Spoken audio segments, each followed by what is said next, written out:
Hello friend and welcome to Borgcast Original Series 3.11 with Peter, Amory and Delilah. Hello! Fueled once more with whiskey thanks to the cold, but you probably won't notice the difference from the usual incoherence anyway. Last time we have a little bit of, well that was a good start wasn't it?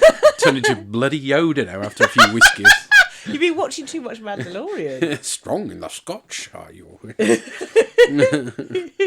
For the world is hollow, and I have touched the sky. Shane checked and the web is still shite. And it was lovely to meet him in person a few weeks back. It suddenly struck me, we'd known each other for years, online, but never actually physically met. Something like 10 years, maybe. Something like that, at least. Yeah. I think, yes. Anyway, tonight we are covering Day of the Dove Soap Bar. Day of the Dove. Okay. Trigger warning for threatened sexual assault. Oh, joys. The title was presumably a reference to the Dove of Peace rather than the soap bar. Yeah, I would think so. Had the working title of For They Shall Inherit, which is not quite as punchy. No. And the Japanese title is Mystery in Space, Eating Angry. Kind of is eating angry. I can see where they're going, but it just... Yeah, to westernise, that looks a bit odd. Hey-ho. Yeah. Written by Jerome Bixby, a third of 4 for him. Mirror Mirror is probably his highlight up till now. Directed by Marvin Chomsky, second of 3. His first one was And the Children Shall Lead, so the only way is up. Managed to finish the episode with half a day to spare, so it's a shame he didn't retake some of Shatner's more crummy line deliveries. God, yeah. Well, I guess he would have struggled to get Shatner to act better at this point, but never mind. Yeah. You are now prisoners of the Klingon Empire against which you have committed a wanton act of war. Take off, sir! Maintain your post! Don't try to stop me, Captain.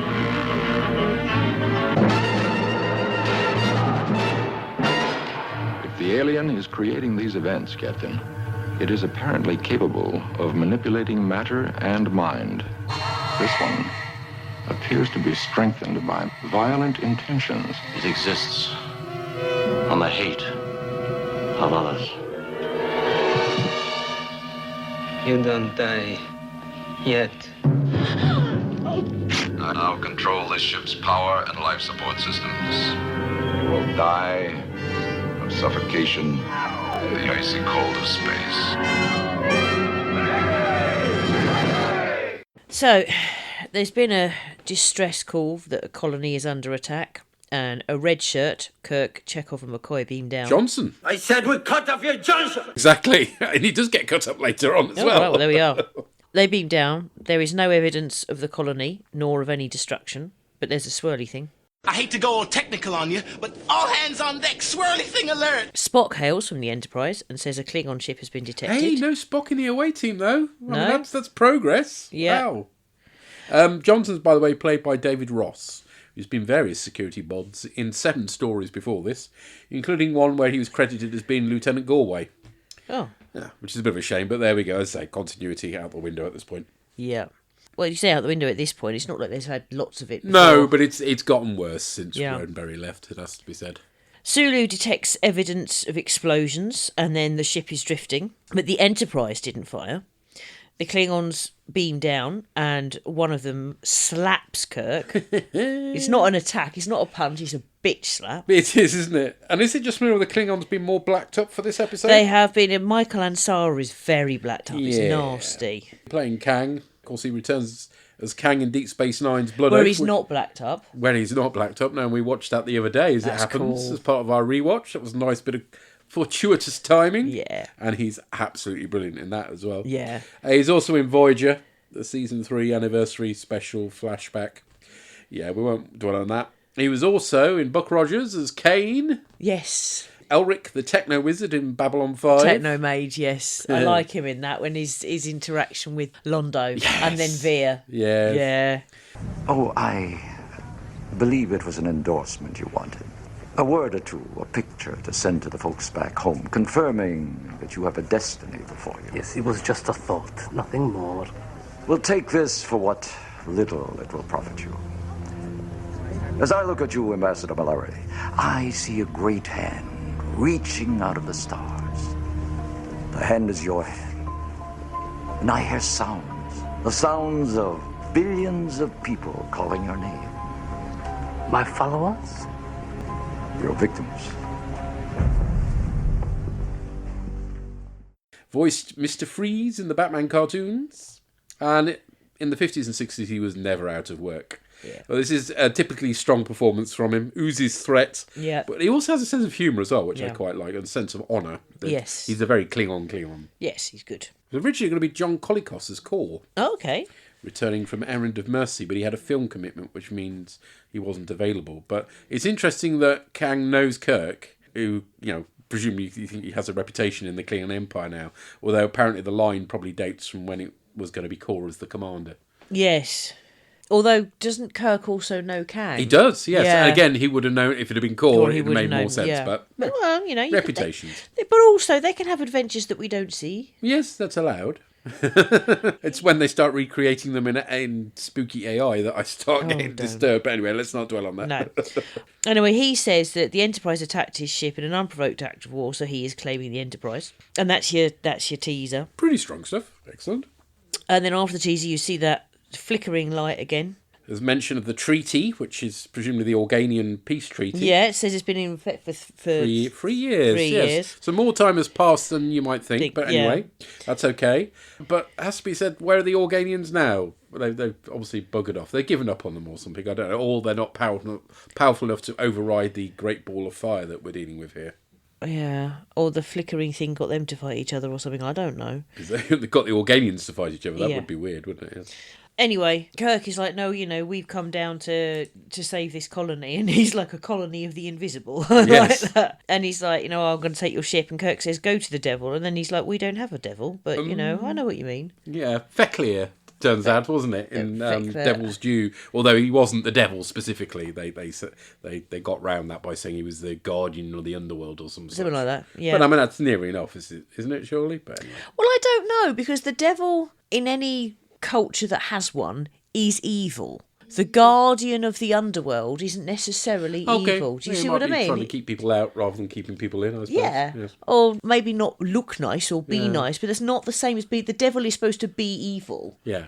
And the guardian of the underworld. But isn't all credit to necessarily... the Next Generation writers for making sure that they explained that this wasn't the devil, because they knew their original series and knew that Kang had said this. So can't complain at that continuity. Isn't there supposed to be an angel that's the guardian of the underworld? One of the archangels or something? Well, obviously the devil himself is a fallen angel. No. I don't think there's... Well, there are 2 angels who guard the Garden of Eden with flaming swords, stopping people coming back in. That might be what you're thinking of, yeah.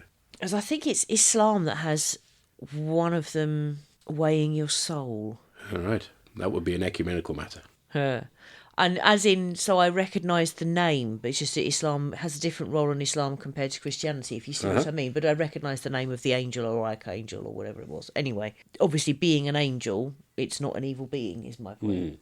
He says he'll torture them. And then Chekhov goes for him, says he killed his brother, which we later find out he hasn't got one. But at this point, we don't know any different. So that's who they pick on and they attack him. They use one of the agonizers from Mirror Mirror. Yeah. Which is a bit weird. Pain stick. Yes. Well, it's not a pain... If it had been a pain stick, that would have been fine. But they're using a bit of tech from a mirror universe. That's a bit odd. But anyway, they just had the prop maybe the alien around. gave it to them. I don't know. Anyway, while he's suffering, Kirk is all saying, that he'll give in. And McCoy's like, you can't do that, you can't. So he says, once we get to the Enterprise, no trickery. And says, right, all weapons on you. So he calls Spock, but then he does something with his thumb or something. His communicator. To make a button. Signal. That's really good, that. Yeah, I like that. But how did they know that the signal meant we're going to only transport the Starfleet people or something? There's a lot to send with just Well, one. presumably that's a sort of standard... okay. Yeah, beam us up and place the other people in stasis type thing. Okay, fair enough. In some ways, it's a shame for Chekhov that Kurt didn't do that straight away. Yeah. Maybe he felt he had to sell it as reluctantly giving in, I don't know. But it does mean that poor old Chekhov goes for a whole load of pain for no good reason. Yeah. Beyond the fact that we like to hear Walter Koenig scream, which, He's got a good scream. So having been suspended in transit, they then start beaming them over. And one of them is Mara, Kang's wife, who later on isn't as bad, but at this point is very badly blacked up. Yeah, I know they do. They lay off the makeup a bit later, whether they were running out or something, I don't know. But yeah, they start really blacked up, and then by the end they're a bit more sort of ochre or red. Yeah. Which is like, why didn't you start with that? It wouldn't have been anywhere near as bad, but never mind. Yeah. She's played by Susan Howard, who's in 198 episodes of Dallas. Wow. Yes. Plays 2 different sisters in The Flying Nun.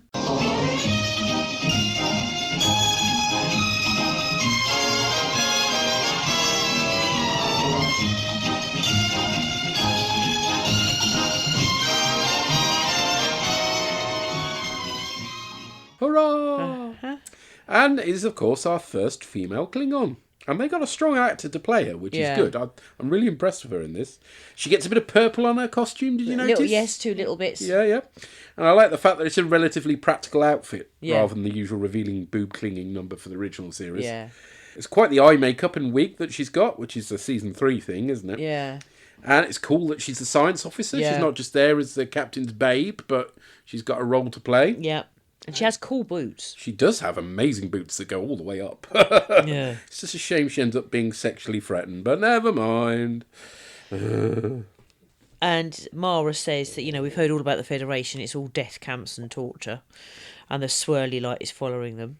They then fire on the Klingon ship because it was going to be a hazard if it was left there. But at this point, I'm just like, why has nobody spotted the fucking swirly thing? It is swirly weird. Thing hurts. Nobody spots the giant swirly thing until right towards the end when conveniently they do then. Yeah. It's like, ah. Uhura gets the captain's attention to say, look, there isn't any outside contact, but everything that she's got reads normal. It doesn't make any sense. They then suddenly change course. Helm is dead. Scotty says he's got no control of the engines. They all change by themselves, and a new course is taking them out of the galaxy. And as a result of the jolting and everything, the course, they've got 400 people trapped under bulkheads. They then go, Kirk and some others go to see the Klingons, and Kirk's like, I owe you this, and slaps Kang back, which I like. And then they go to sort of have a fight, but something arms both sides with swords. So the Klingons have no weapons and are given swords, and then the phasers get turned into swords. Yeah. And this is the point where they should have really gone, hang on, there's something weird going on here. But I suppose you could argue because they're being affected by the glowy, swirly thing, that's why they don't immediately go, this is odd. I mean, that's the only thing you can infer, because otherwise it's bloody stupid, isn't it? The fact that something has turned the phasers into swords, you can understand the Federation side thinking it was some kind of Klingon trickery. The Klingons, this makes them look stupid. Yeah, it does. The fact that they've suddenly got weapons, because the Federation wouldn't do that, why would they? Doesn't make any sense. And we get a sort of a number 2 character who doesn't get a name, played by Mark Tobin, who is Joachim in Space Seed, an uncredited Klingon in Voyager's Barge of the Dead. And that was his last acting role. He moved on to being a producer in the noughties. Okay. Spock points out that this tech, they're on the bridge now, Spock and Kirk, and points out that this tech is beyond the Klingons. And if they did have that power, would they not have engineered themselves better weapons? Yep. And just not for them? given any to the Federation. So it's like, Spock's right. And then Chekhov gets all angry, I'm going to want to avenge my brother. And Sulu's like, he's an only child. Yes. That's a nice... Because up to then you think, oh, God, another family member that we've never heard of before and we'll never hear of again. But actually, there's a reason for this. He doesn't exist. I also think that Sulu should have been a little bit happier about having a sword. Yes. Because we know from season 1 that he's a dab hand with it. So. Yeah. We didn't see... I don't think we see him fighting particularly, do we? He does a karate chop later on. Yeah. Which felt slightly, inappropriate, but, McCoy is treating patients and he's incredibly angry. Then the Klingons go to a room and find some tech, the layout and specifications of the Enterprise. Meanwhile, Scotty is in the armoury where it's all swords, but he spots a claymore. Yeah, he's very happy. And then when they're trying to free the people who are trapped under the bulkheads, laser cutters don't work on anything, which makes no sense. No, I mean, Scotty sort of says, oh, well, they've somehow been strengthened or something, but okay, fair enough. It would have been better if all the laser cutters had been turned into swords as well, which obviously wouldn't have cut through the bulkheads. Yeah. That would have been a much better workaround. Or they just didn't work. Laser cutters aren't working, we don't know. But turn them into swords, it's in keeping with everything else, isn't it? So. Yeah. So the Klingons control certain areas and humans control the others.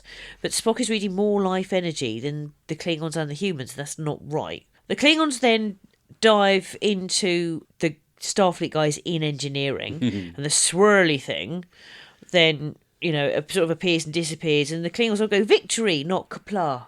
Yeah, it's a shame they didn't go Qapla', is it? But yeah, Qapla' hasn't been invented yet, so. Qapla'. Qapla' to you too. And then Spock detects an alien life force of pure energy. Again, they should be used to this by now.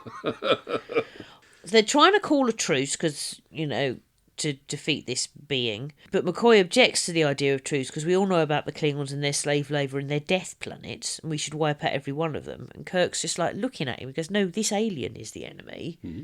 And then Kang calls, and he says he's taken engineering and he's depriving all the Starfleet areas of life support. Yeah, and it all goes dark. Kirk does a post-advert story so far log. Sulu's sent down to the auxiliary control room when Scotty turns up brandishing his claymore and cursing the fuzz-faced goons. Yeah. My heavens.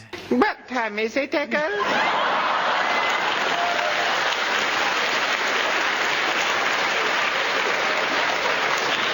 Just a minute, I got it written down here on a piece of paper.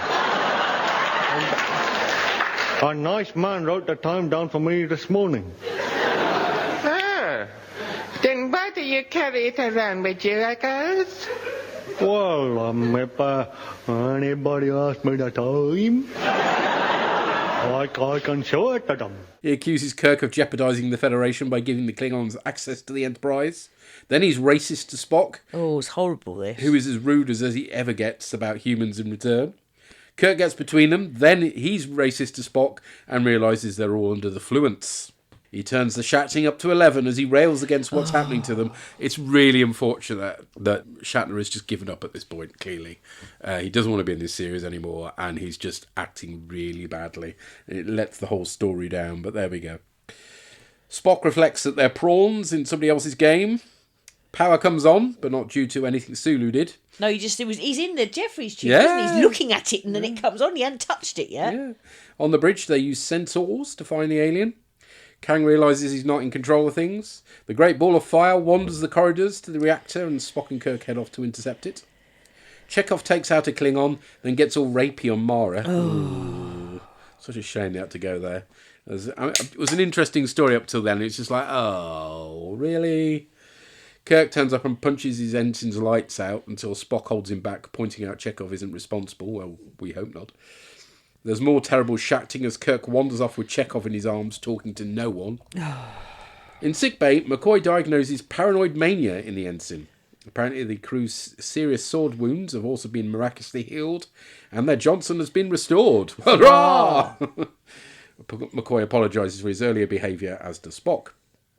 Kirk, Spock and Mara corner the alien when Johnson turns up and Spock has to neck pinch him, observing the alien host energy goes down at that point. Existing on the hate of others, as Kirk puts it. Kirk hails Kang, but Mara yells that it's a trick. Shame, as you'd have thought she'd have worked out, that the humans had nothing to do with it at this point. Scotty hails to say the dilithium crystals are deteriorating, just to add an extra level of tension to it all. In a bizarre moment after the next advert break, Kirk records a log with stardate Armageddon. Oh, God, that's awful. How helpful. Thank you for that, Kirk. Spock gives the countdown to their losing power, which is pretty much the amount of time the episode has to run, so I like that synchronicity. In order to get Kang's attention, Spock suggests threatening Mara, by which he hopefully means what Kirk does, which is bluff a threat, because otherwise that's appalling. In keeping with Klingon character, Kang accepts her fate as a victim of war, so that didn't work. Mara realises they're not the hunters the Klingons are, and offers to add her voice to Kirk's to try and persuade Kang. Kirk suggests they beam to engineering, but Spock points out this is dangerous. Which, on the one hand, this is a good explanation of why we've not really seen this sort of thing before, but why would it be more dangerous than beaming down to a planet? I mean, all right, there's a danger of beaming halfway through a bulkhead, but on a planet, there's the danger of beaming halfway through a polystyrene rock, isn't there? I mean, it's not good. Well, the only thing I can think of is that you're normally dealing with something that operates quite wide beam or long distance, and so to make it much more narrow beam and short distance is difficult. Mm-hmm. So if you've got a satellite and you're using it to with sensors on, and you're using it to take measurements, you can't take every type of measurement of everything. You have to pick what is it you want it to do and refine the instruments / attach the instruments appropriately. Do you want it to be taking big shots with not much detail, or lots of detail in a smaller area? And so if that's the sort of thing they're going for with the transporter, it would make sense that maybe at this point in time the technology has not yet developed for them to be able to adjust swiftly without, say, going to a starbase and having some kind of specialist equipment attached. On the other hand, if you think about it, if you're aiming for somewhere and you're a bit off with the direction you're heading in, the further you go, the more off you are. So actually, longer distances are more serious than shorter distances. But anyway, Scotty accuses Mara of setting a trap, but we're all caught in a trap. Kirk replies, very Elvis. They beam into engineering and Mara tries to get Kang to listen. He spots her ripped tunic and puts 2 and 2 together to get 5. She throws Kirk a sword to defend himself, and the commanders fight! Spock and McCoy lead a party of red shirts to do battle. I'm not sure how that's helping, considering they know about the alien now. Yeah, I don't get that either. No, you thought Spock would have said something, but never mind. Never mind. Kirk wins the fight, of course, then points Kang in the direction of the giant red glowing alien, which, I mean, come on. Yeah. Could have done that ages ago. And throws away his sword, pointing out they're doomed to fight forever for someone else's entertainment. Well, if that's what you call it. Kang throws his sword away, and the 2 commanders call a truce.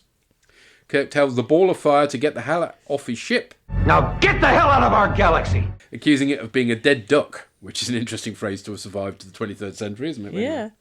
Only a fool fights in a burning house, says Kang. like that.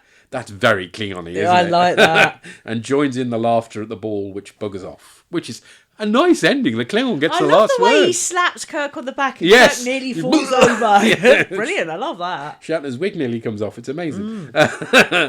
In the original script, it was going to end with both sides singing songs and going on a peace march together to get rid of the alien, which would have been so naff. I'm glad they went with this one. Yeah. Oh, dear. So on the upside, the less often featured characters get more to do in this. Yep. There's a real threat from the Klingons. Both Ansara and Howard put in amazing performances. They're really good Klingons. I think this is the best story featuring Klingons since Errand of Mercy, certainly. Yeah. It's just spoiled by some hopeless shacting and that scene with Mara and Chekhov. Yeah. It's also yet another glowy alien feeding on emotions, which, Wolf in the Fold springs to mind. In spin-off novels, the ball of fire has been connected to the Q continuum because, of course, you have to continue to make the universe smaller, don't we? Yeah. The thing is that it's like when they've had one, say, godlike being, energy being feeding. Well, it's the energy balls there. Yeah, but when you've had one of them sort of things, surely they report to Starfleet. I'm not saying this happens quick, but they report to Starfleet, and then Starfleet tells everybody this is what you do when this happens. And then surely, and also, if these things are happening, this could be one of the causes. So why have they not earlier on gone, oh yes, now, either we know this or Starfleet has told us that if these things happen, it could be an energy being. Let's look for one. Yeah. And this is the same crew that's also come into contact with these sort of aliens before. Never mind. I mean, it's a hardcore classical TOS. If it hadn't got that rapey scene in, I'd say classic, I think, even with Shatner's acting.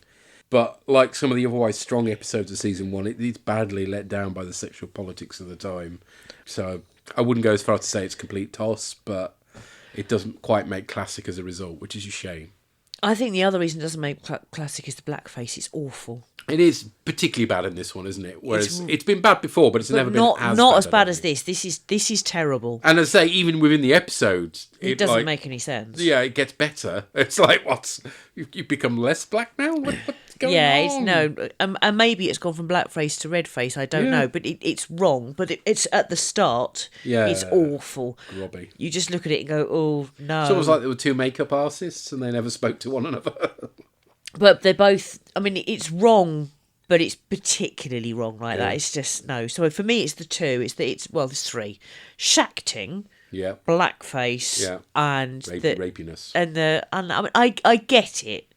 It is true that sexual violence is part of war. And this being's probably going to feed off it. I mean, it's logical. It's logical, but we don't need to see it. We don't need to see it, and particularly not. And it's very voyeuristic the way that's shot. The way it's done. It's not nice. No. It didn't need to rip her uniform either. It just felt like it was like, oh, really? We had to go there, did we? Yeah, that's how it. Yeah.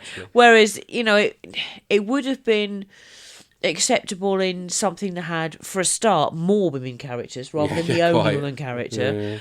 Yeah. But also, it tends to be the civilians who are attacked as well, rather than the military figures in the main. And also, you could have talked about it. You didn't. If you wanted to raise it as a thing, talk about it. We don't have to see it. Yeah, grim. Oh, there we go. So it's not spoils an otherwise good story, I think. Yeah. So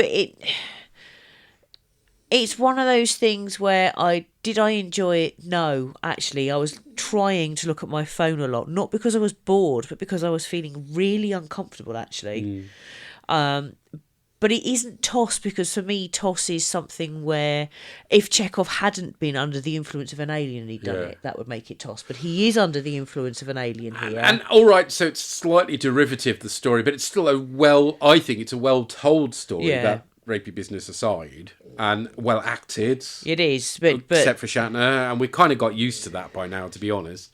So it particularly for season 3, it seems good, but it's just horribly let down. Yeah, so it's not TOS, but it's not not meh. I think deeply flawed is probably a better description. It had potential. But it's deeply flawed. Well, we've heard first-time feedbacker from Darren Barnard from the Black Dog podcast. Live long and drink beer. Well, thank you for that, Darren. Okay. We've also heard from Boss. When this first started, I thought it was going to be Arena with Klingons, so I was pleased when they beamed back to the Enterprise. Unfortunately for them, the cheap effect that had originally trapped them came along as well. I like this episode and the message it was trying to get across. I mean, the message is good. Yeah, the message is, Other episodes had featured characters treating female characters badly and being racist towards Spock, but this is the first time that it was made clear that it was wrong.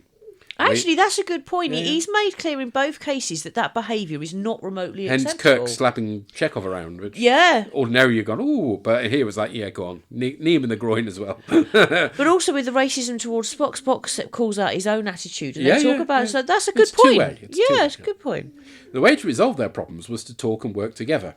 In between forcing himself on the female Klingon and throwing himself against the wall, Walter Koenig really should have washed his hands. Yes, because you can clearly see the Klingon makeup smeared on the Enterprise wall panel. I was looking at going, why is there blood on the wall? That's what I was doing. He never drew blood, but you're quite right. It's that red makeup that they suddenly started using. Oh, is that what that is? Yes. Oh, okay. The concept of a creature that gets stronger by feeding on negative emotions has been done a few times since, and once at least before. But I suspect, as usual, TOS did it first. There is a particular example of a creature that fed on fear, but I'm currently unable to place the series or episode. Any ideas? Wolf in the Fold? Wolf in the Fold. Wolf in the Fold, and that's the original series. So they're actually ripping themselves off. The episode kept up a decent pace, and everyone had fun playing with the swords. I particularly liked it when Scotty found his sword in the armoury. There was a bit of shacking, but overall, I thought Kirk was okay in this episode, and everyone got a few lines. Yes, certainly other people got lines as well. I'm surprised the red shirts didn't vote to stay under the control of the entity, as it created an environment where they couldn't die. Nice. The alien entity was a bit weak. Well, it was just completely unexplored is the problem. It's just a thing. But at least they didn't give it a booming godlike voice. That's true.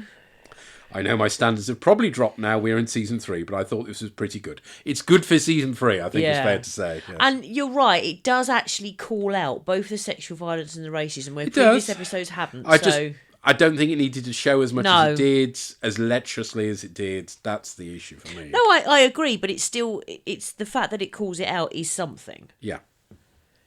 We've heard from Sampo and Yona. Hello. Hello. So we just watched The Day of the Dove. What happened in it? Lens flare attacked the ship. Yeah. What else? Well, might be one that we disagree on, but I think this was a pretty good episode. And you have a blank expression.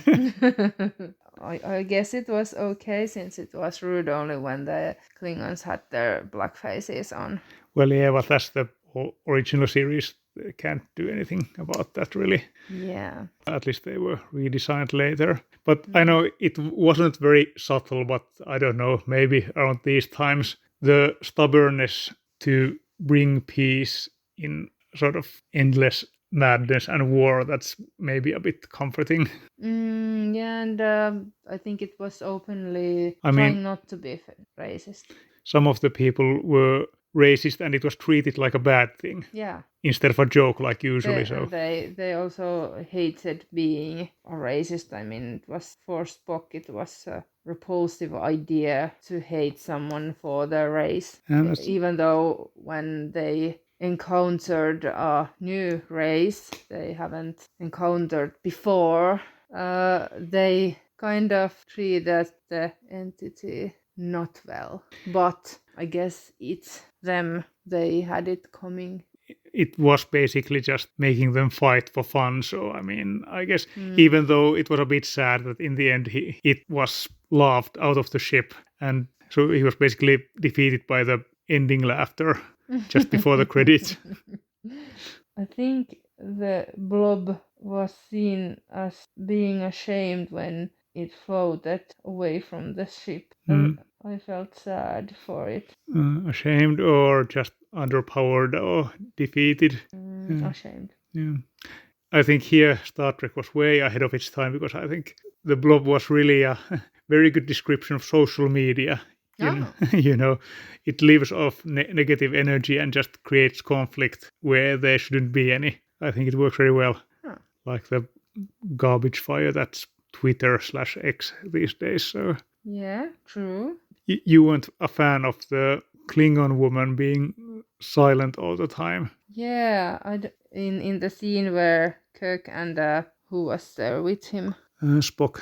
They were in a corridor and the blob thing was in the corner of the ceiling. They were talking about the blob, and in between their sentences they filmed the Klingon Mara, and she wasn't saying anything and the background was different. It was so she was separate from the scene and separate from the discussion, and it was weird. I think the point was that they were trying to show that she was listening and she was basically the prisoner. And what did Chekhov do? Okay, he wasn't himself, but he basically tried to rape her. Indeed, he did, and she had to stay in the rip clothes the rest of the episode. Yeah. They didn't try to give her anything, cover herself. True. Didn't like that. Yeah, but basically, like I said, she was a prisoner. I think she was just listening and waiting for a time because the second Kirk opened the radio, she shouted, "It's a trap!" So I think she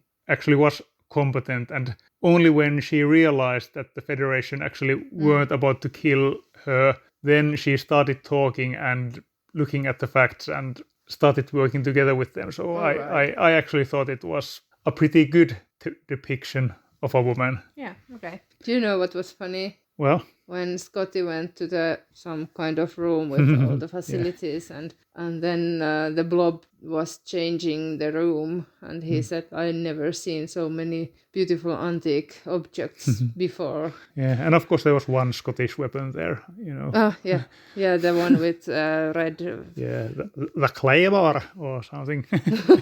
Can't do a Scottish accent to save my life, so yeah. Yeah, don't. Yeah, I won't.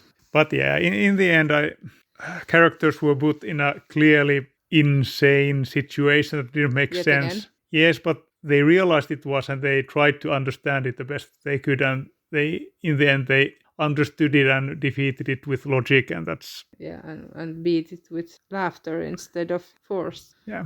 Okay, but let's see what happens next time. Oh, Spridey. Okay. Oh, Spridey. Okay, bye-bye. Bye-bye. Bye. Bye. I'm sure the blackfaces weren't as bad in previous episodes. I think this is the worst. Really bad. Yes. Really, really bad. And you're right, it is a lens flare attack. That is what it is. Well, it would be now. I mean, that's a fairly standard effect for the 60s. Yeah. And you see it in Doctor Who a bit as well, that sort of, glowy ball thing. Yeah. And calling Spock green-blooded at least is called out here for being wrong. Yeah. So that's an improvement on previous seasons. Yes. And yeah, you're right. The energy being is... Twitter. Yep. Yep. Say no more. You'll notice from our sign-off now that we have Blue Sky addresses. Yeah. Feel free to contact us there. I've not been on Twitter for as long as I can remember, to be honest. Certainly not this year, I don't think. No, I haven't for a year at least. Interesting, I thought that Mara's reluctance to believe Kirk was a good thing. I kind of felt that undermined her slightly, because there's a great big glowy thing over there. I think that's the thing, that she's not going to believe him initially, but once she sees the weird-ass alien... That should be the final straw, and it isn't for some reason. No, I don't find that logical. I don't think that makes it good. I think it makes her look a bit stupid, to be honest. Yeah, sadly. And a Finn doing a Scottish accent. Wow, well, I'll leave other people to comment on that. Speaking of which, we hear from the Llama God. Lads, got to fix the care, unyeg, no yeg. This is not our only comfort in life. Oof.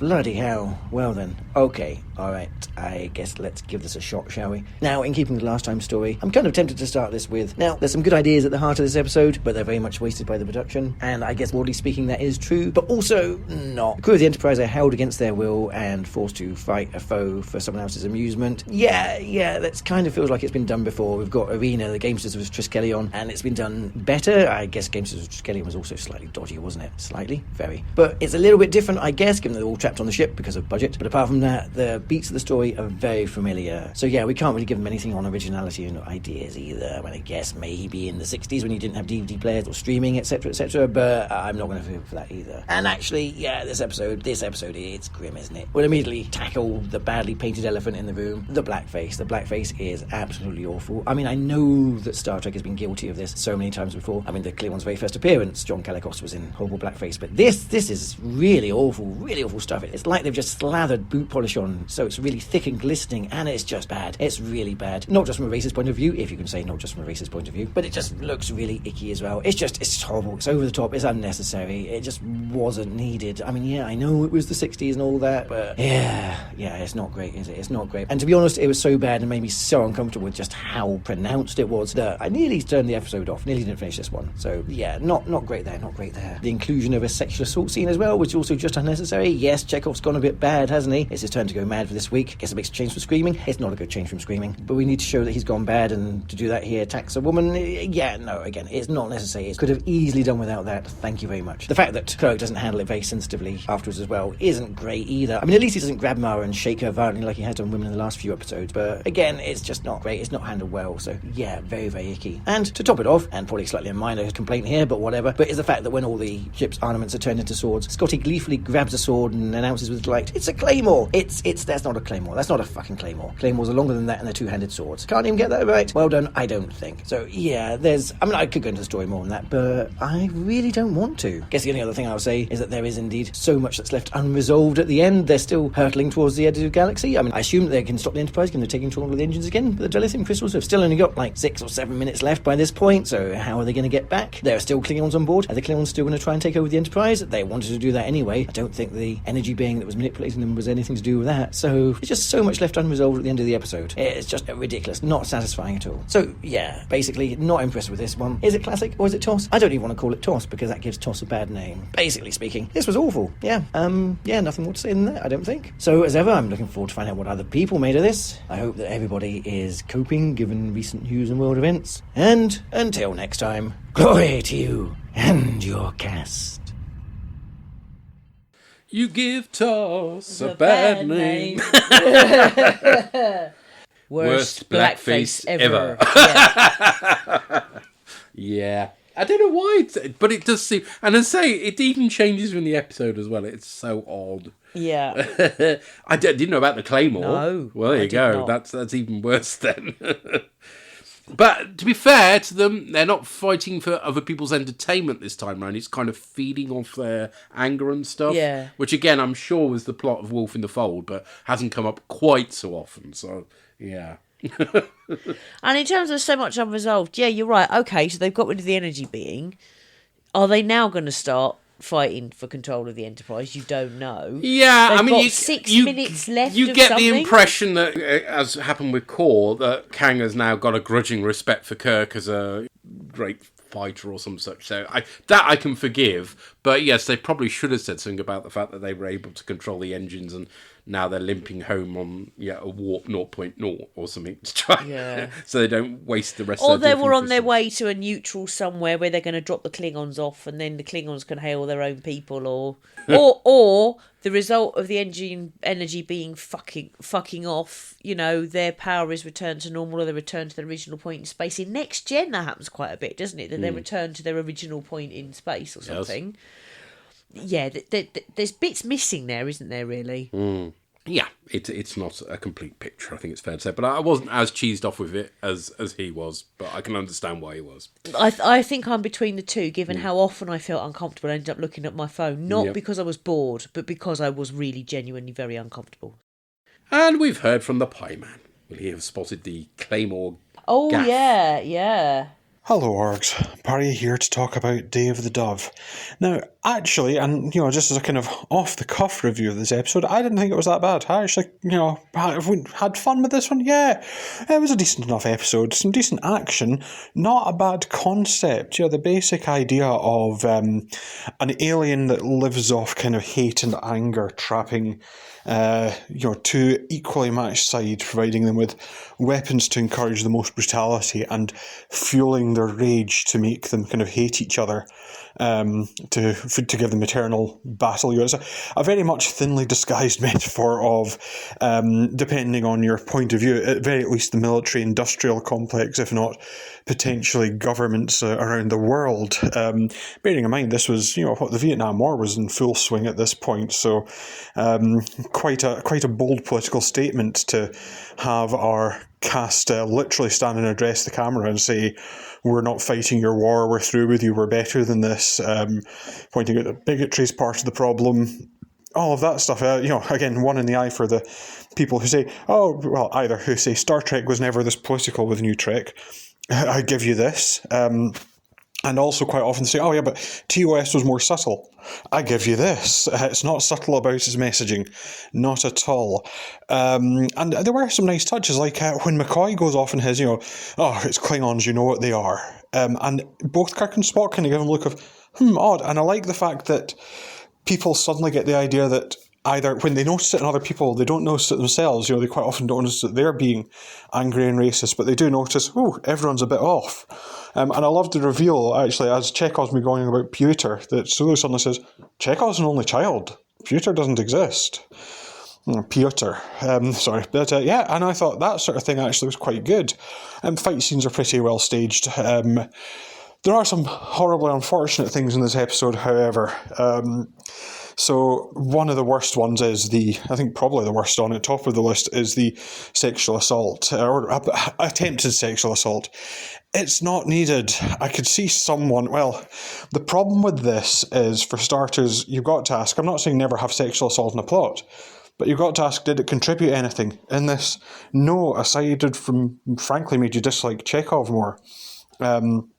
I know it sounds awful saying it would have been better if he just wanted to kill her, but it kind of is.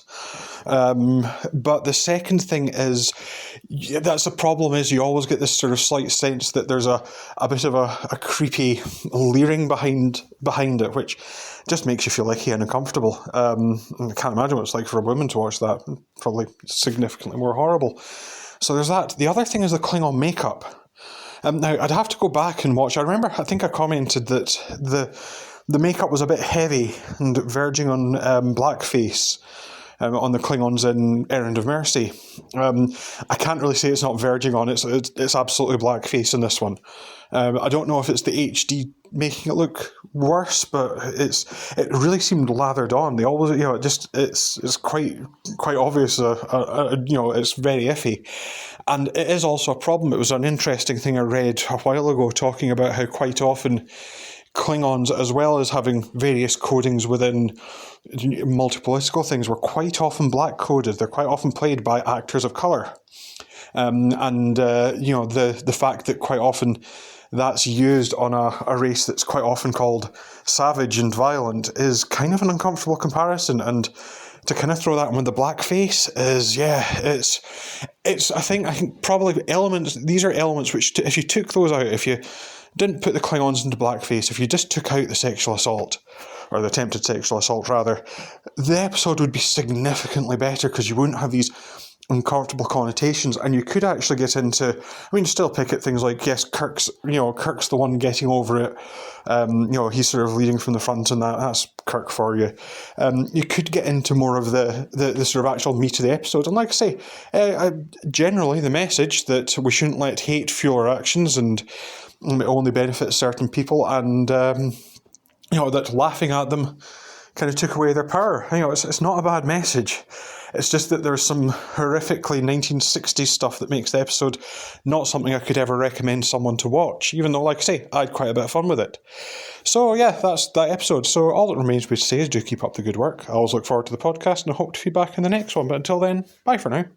Bye, sir, and in complete agreement, I think it's fair to say, yes. Take the assault out, I'd be much happier with the episode. Yeah, and the awful blackface. Yeah. It is just... And that's just as bad on DVD, because we just watched it on DVD. It's... In pinstripe crikey vision of the Blu-ray version that's on the streaming, that makes it look worse, but it's still not good on the DVD either. I'm pretty sure it was awful on video and on original transmission as well. Yeah, it just is terrible. And you're right, they're savage and awful. Yeah. And it's all coded as black. I suppose the only good side is that here they are presented as also being rational. You can have a truce with them. Do you know what I mean? That's the only good part. And that the attitudes towards them are called out as racism. Yes. But you could have had all of that without blacking anybody up. No. No need. No need. You can't justify it. There's a couple of mitigating factors, I think. The mitigating factors of calling stuff out as wrong and having them be reasonable and having good acting. They're mitigating factors, but they don't justify the original decisions. Yep. I do like the idea that it's ensuring the battle's eternal by, evening the odds and bringing people back from the dead effectively. That's all interesting stuff, but it is kind of lost. But there's definitely a Vietnam War is bad, okay, type vibe going here, which is not a bad thing, believe me. I mean, they were learning the right lesson there, but there were aspects of this, not the shacting and not the weird ass alien, but the aspects of this reminded me of the Deep Space Nine episode where Kaya Packer dies. Yes, with the Ennis with and the Noel and Ennis. the Ennis, yes, because they could have found a solution and escaped if they would only work together, and they didn't. They're too locked into, and they didn't. Whereas, interestingly, here humans and Klingon, and the Klingons are just as good as the humans. Eventually, turning out, I just love that final phrase of Kane's. And is it only a fool fights in a burning house? That is just fantastic. Chef's kiss for that bit. Yeah. Grand. Okay, well, thanks to everybody who's fed back. Thank you. And next time, on the 5th of December, we shall be covering Plato's Stepchildren. Is that the space hippies? No, but every time. Please save me from the space hippies. It is not the space hippies. I want to get the space hippies fucking over and done with. Yeah, I don't know how long we have to wait for that one, but no. Okay, fine. Plato's Stepchildren is the one with that kiss. Oh. Yeah. Okay, yeah. Fine. Right. Before then, on Wednesday the 27th, over on the Borgcast Galactica feed, we'll be covering Borgs of Delights Episode 3, In Darkest Cellars Underneath. Ooh. Oh yes, we're really enjoying our Box of Delights rewatch. And for those of you who are worried that you can't watch it, if you're in the UK, rejoice, because it's going to be on iPlayer as of, was it the 7th of December? I think so, 6th of December? The Beeb are repeating it, and it'll be on iPlayer. Ah, joys. Bless you, Beeb. Anyway, so if you want your Christmas goodness set, that's where you need to go to, I think. Until then, take care. Cheery bye. Bye. Out! We need no urging to hate humans. But for the present, only a fool fights in a burning house. Out!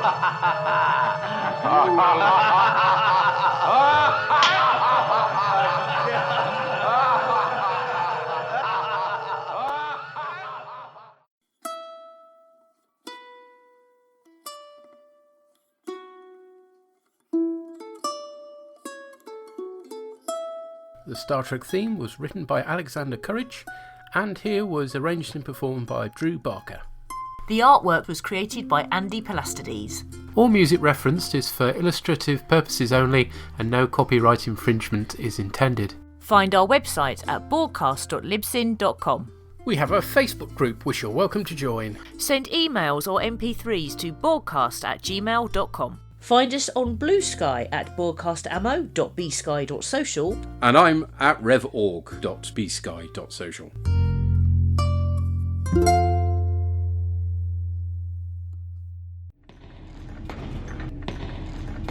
Shut it down!